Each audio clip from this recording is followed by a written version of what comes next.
तर 12 पैकी 8वं ज्योतिर्लिंग असणाऱ्या हिंगोली जिल्ह्यातील श्री क्षेत्र औंढा नागनाथ मंदिरामध्ये सुद्धा भाविकांनी मोठी गर्दी सध्या केली आहे। आजच्या दिवशी नागनाथाला लाकडी रथात बसवून मंदिर प्रदक्षिणा केली जाते।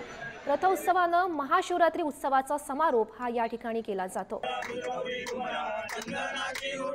आणि या संदर्भात अधिकची माहिती जाणून घेऊयात। आमचे प्रतिनिधी संतोष भिसे सध्या आपल्या सोबत आहेत। संतोष, आपण बघू शकतोय 12 पैकी 8वं ज्योतिर्लिंग या ठिकाणी सुद्धा खरं तर सकाळपासूनच भाविक मोठी गर्दी करतायत। तिथे नेमकं काय वातावरण बघायला मिळतंय?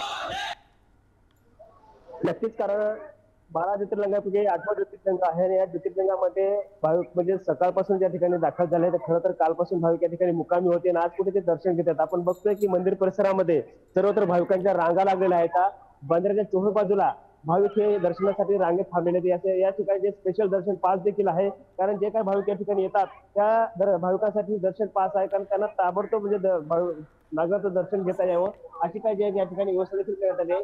संस्थेच्या वतीने येथे येणाऱ्या प्रत्येक भाविकाचं दर्शन कसं लवकरात लवकर होईल अशी देखील या ठिकाणी व्यवस्था करण्यात आली आहे। त्या ठिकाणी विशेष म्हणजे एक नवविवाहित जोडपं या ठिकाणी दर्शनासाठी आलेलं आहे। आपण त्याच्याशी देखील एक बातचीत करण्याचा प्रयत्न करूयात, कारण आज तर म्हणजे सर्व महाशिवरात्रीनिमित्त सर्व महादेव मंदिरामध्ये भाविकांचा उत्साह पाहायला मिळतोय। एक नवविवाहित जोडपं या ठिकाणी दर्शनासाठी आलेलं आहे। मला सांगा, तुम्ही या ठिकाणी दर्शनासाठी आलात, काय भावना आहे तुमच्या?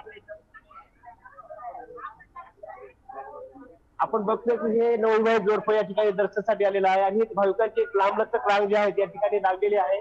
खरं तर सकाळपासून या ठिकाणी भाविक दाखल झालेले आहेत।